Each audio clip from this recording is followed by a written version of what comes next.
యజుర్వేదం 23వ అధ్యాయంలో 5వ మంత్రం. ఇందులో విషయము ఈశ్వరుడు ఎటులున్నాడు. ఇది సందేహం.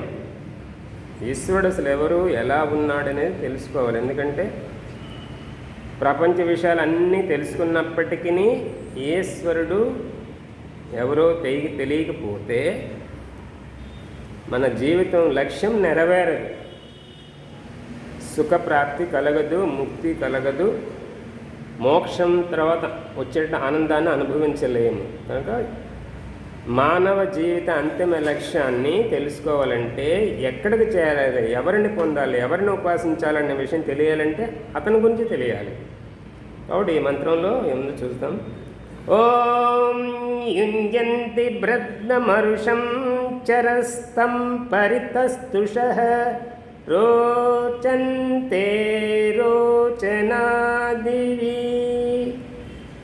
ఈ మంత్రం, దీనిలో పదార్థం ఏ మనుష్యులు పరి అన్ని దిక్కుల నుండి తస్తుషః స్థావర జీవములను చరంతం పొందుచు అరుషం ప్రాణములు పోవు మర్మస్థలముల రక్షణకై స్థిరుడగు బ్రద్నం అందరికంటే గొప్పవాడు యుంజంతి అతనితో జోడించుచున్నారో వారు దివి సూర్యుని యందు రోచనాహ కిరణముల వలె రోచంతే పరమాత్మయందు ప్రకాశమానులగుచున్నారు. ఇది పదార్థము. అంటే ఈ మానవ జాతి అంతా, మనుషులందరూ కూడా ఈ స్థావర జీవములను అన్ని దిక్కుల నుంచి ఎలా పొందుతున్నారు? ప్రాణములు పోవు స్థానములు ఏమిటి? ఆ స్థానములను రక్షించుకోవటం కోసం ఏమి చెయ్యాలి, ఎవరిని పొందాలి అనేది పదార్థం. దీనిలో భావార్థం, ఓ మనుష్యులారా, ప్రతి బ్రహ్మాండమునందు సూర్యుడు ప్రకాశించుచున్నట్టులా సంపూర్ణ జగత్తులో పరమాత్మ ప్రకాశించుచున్నాడు. ఇది ఒక ఉపమానం మాత్రమే. అలాగని సూర్యుడే పరమాత్మని కాదు.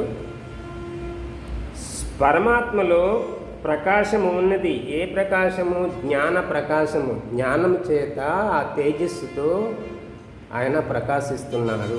పరమాత్మ అనగానే జ్ఞానం అనేది మనకు దృష్టిలోకి రావాలి.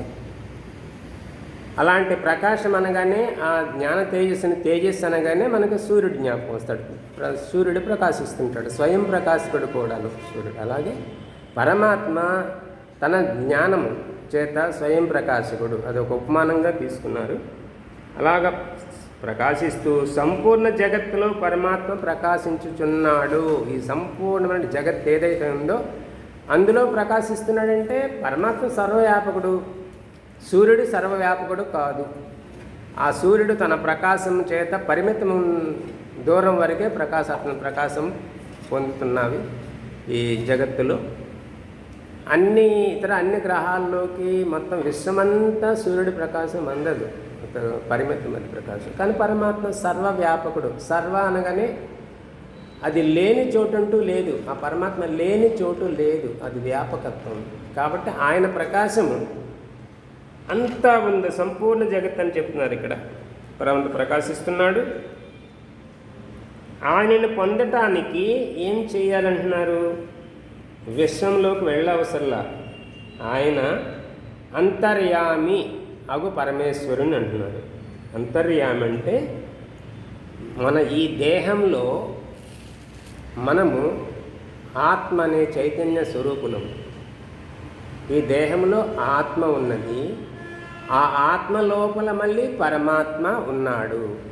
అంతర్యామి, లోపల ఉన్నాడు.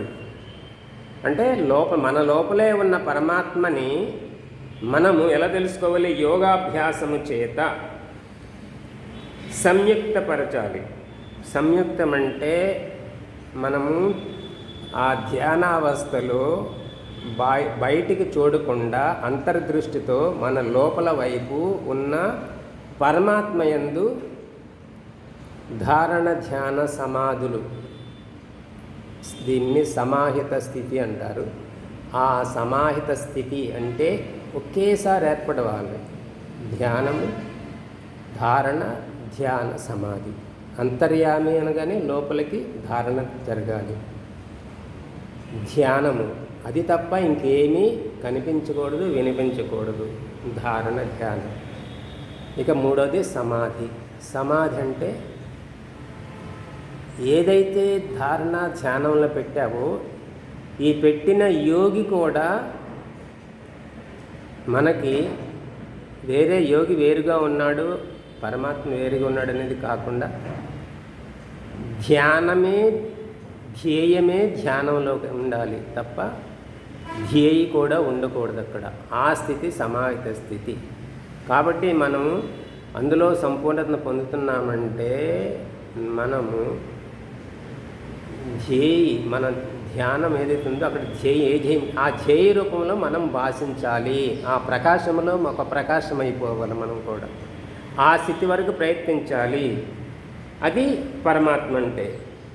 ఈ ప్రకాశం పొందడం కోసం మనం అన్ని వైపుల నుంచి కూడా ఆ యొక్క పరమాత్మ యొక్క ప్రకాశాన్ని ఎటు చూసినా ఆ ప్రకాశమే నా చుట్టూ ఆవహించి ఉందన్నది ఏంటంటే ధ్యానావస్థలో ఉండాలి. ఇక్కడ ఈశ్వరతత్వము ఎంత ప్రధానమైంది. ఆత్మతత్వం యొక్క స్వభావము ఆనందము. ఆనందం ఎక్కడ ఉంది? ఈ వస్తువులో లేదు, పరమాత్మలో ఉంది. కాబట్టి పరమాత్మను ఉపాసించాలి, పరమాత్మ గురించి ఆలోచించాలి, పరమాత్మ గురించి జిజ్ఞాస కావాలి, పరమాత్మ గురించి పరిశోధన చేయాలి. అది కాకుండా మనం అనేక విషయాలు మిగిలినవంతా కూడా అది ప్రళయంలో ఏమైపోతాయి. మనం ఇప్పుడు ఉన్నటువంటి వస్తుజాలము, ఈ మాల్స్, ఈ బంగారం అన్నీ కూడా ప్రళయకాలంలో ఏమి ఉండవు. ఈ దేహమే ఉండనప్పుడు అవన్నీ ఎందుకు స్థిరంగా శాశ్వతంగా ఉంటాయి? ఉండవు. కానీ మనం ఎక్కువ శ్రద్ధ చూపించేది, ఎక్కువ సమయాన్ని కేటాయించేది బాహ్యమైనటువంటి ఆకర్షణీయమైన అందమైనటువంటి ఈ వస్తువులు, వీటి గురించే ఎక్కువ సమయాన్ని కేటాయిస్తున్నాం. కానీ వాటికి కొంత గ్యారంటీ పీరియడ్, వారంటీ పీరియడ్ అని ఆ షాప్ కూడా చెప్తాడు. అయినప్పటికీ దాని మీద ఎంతో సమయం కేటాయించి ఎంతో శ్రద్ధగా వాటిని వాడటానికి ఎంత సమయం వస్తువులు వాడుకోవద్దంటలేదు. దేనికి ఎంత సమయం అంత సమయం కేటాయించాలి. సత్యము నిత్యము నీకు పరమశాంతి అని అందించిన పరమాత్మ గురించి కనీసం ఆ వస్తువుల కోసం ఆలోచించినంత సమయం కూడా ఈ పరమాత్మ ఎవరు ఏమిటనేది ఆలోచించట్లేదు. కాబట్టి అందరూ కూడా యథార్థ పరమతత్వాన్ని తెలుసుకోవడం కోసం మన ముందు ఉన్నటువంటి ఈ విషయాన్ని తెలుసుకొని అనుభూతి చెందిన ఋషులు ఏవైతున్నారో ఆ ఋషుల యొక్క జ్ఞానాన్ని పొంది ఆ యోగులను చేరి మనం కూడా ఈశ్వర ఆనందాన్ని ప్రాప్తింపు చేసుకోవాలి. అదే ముక్తానందము. ముక్తి తర్వాత పొందే ఆనందము. ఓం